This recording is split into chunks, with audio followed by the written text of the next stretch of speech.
Now I will show you how do I tell me about myself in a job interview. I hope this will help a lot of people to prepare their own guideline, and I will also share. Now I'm going to show you how do I tell me about myself as an example so that you can prepare your tell me about yourself part. But no worries, I'll also share a template for the experienced people. How can experienced people tell about themselves? And I will also share a template for the freshers or junior people or less experienced people. How can they tell about themselves? So look in my course for the templates. Now see how do I tell about myself. So let's get started. So I tell about almost 10 minutes about myself. That's because I have a lot of experience. That's why I tell about myself almost 10 minutes. Depending on your experience, you can tell 10 minutes or 12 minutes. But for freshers, I recommend at least tell about 3 to 5 minutes about yourself. I'll share the template in my course so you can get the help from there. So now see how do I tell about myself. So at first I shared that I finished my master's from TU, that is TU Munich. This is my highest degree. So I start with my highest degree. Just in one sentence, and I did my master's in informatics, computer science. I just tell that one.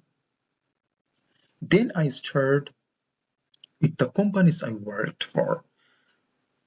So I tell that then I started working on a company after my master's. The company name is this.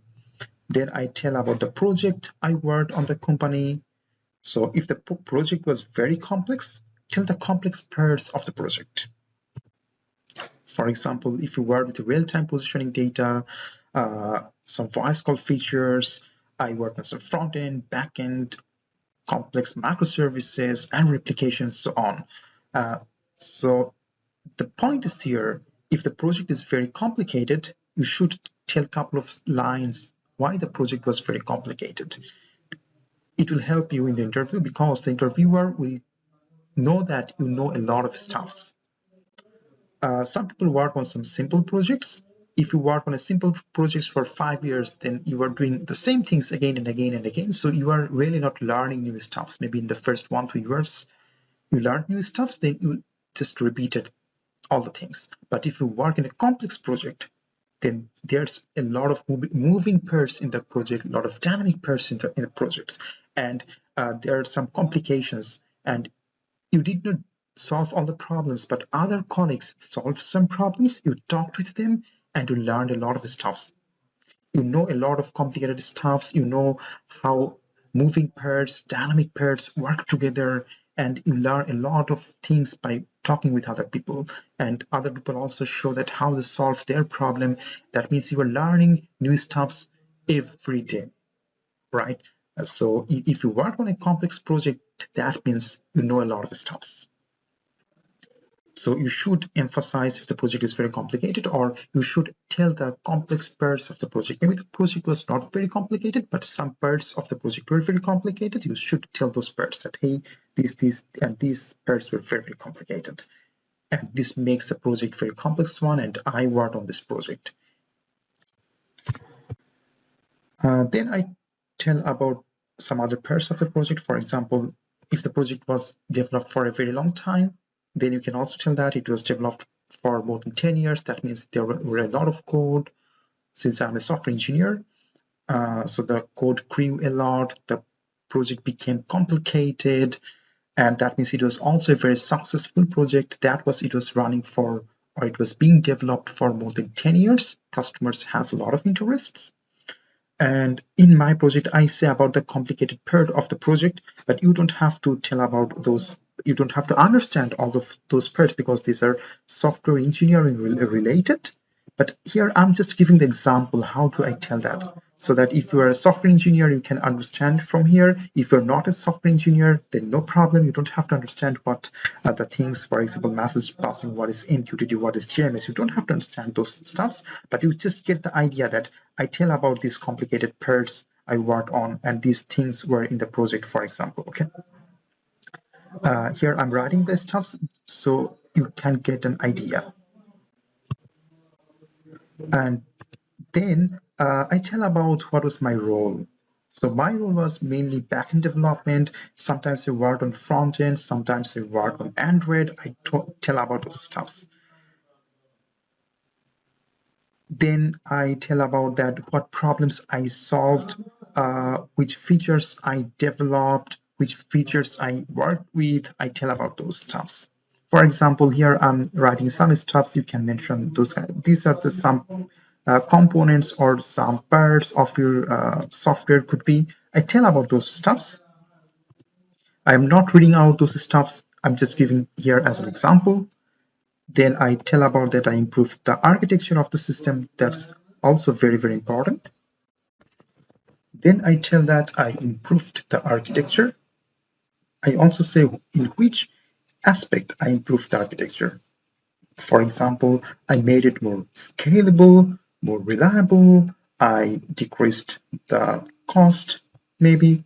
So here I tell in which aspect I improved the architecture. And I say that I used microservices, and then I say which patterns of microservices I used and why I used those microservice patterns. For example, I used Saga pattern, then I used some other patterns, for example, Sigwar's pattern, and so on. Here I'm not reading out those stuffs, but I have written it here. So if someone is software engineer watching this video, you can take some idea. And if you're not software engineer, you can also take the idea that how to describe your stuffs. Then I also tell that I solved some critical bugs, and it's very, very important because sometimes in the system you have some critical bugs that takes a lot of time to solve, and that makes very hard to find out where is the bug. And I solved this kind of critical bugs, and I tell about where was the bug and what was the bug and why it was so critical. I also did some hot fixes in the live system or in the production system, and it's a very good skill because that means I can deal with a lot of pressure when there is some problem with the live system, the production system, and I'm taking down those problems. That means I can deep dive and I can work under a lot of pressure. Okay. Then I also tell that I architected our cloud system and I improved the cloud architecture and I reduced some cost, and it's very, very important. If you can mention you reduced the cost by, I don't know, 10%, 20% or whatsoever, and they would also ask you how did you reduce the cost, then you have to tell them what was your fine-tuning or how you improved the cost effectiveness. I also had customer meetings. I understood where is the problem of the customers. I provided the solutions of their problems and so on. Okay.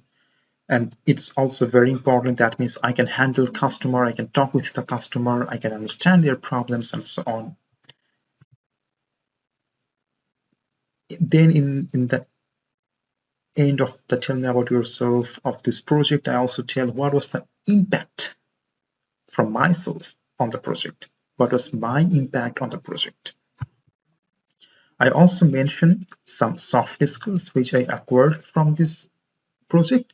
And as I showed in another video that how to find out important skills for the job from the job description, there I have already figured out which soft skills are important for this job. And here I mentioned some of those soft skills I acquired. For example, maybe I acquired communication skill. So I worked with people from different backgrounds. That means I worked with people from marketing, from sales, from integration team, and they speak different languages. I mean that they don't understand what software engineering is doing, right? Marketing don't understand software engineering. So I had to talk in a way so that they can understand. And I don't understand or talk marketing terms, right? So I also had to understand what they are talking about because they get a lot of requests from the customer. And yeah, if I can work with people with different background, that means I have a very good communication skill. I work with people from different country, different culture. That means I have a very good communication skill. Then I also tell about teamwork.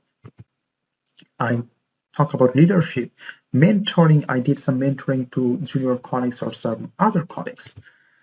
So these are the soft skills I mentioned, or you can mention some other more soft skills depending on the job, right? Then I also talk about my achievement, what I achieved from this position. If you got some recognition from the company or whatsoever, you can tell about those stuffs. Then I tell which technologies I used. Then I move to another experience and I follow the above pattern.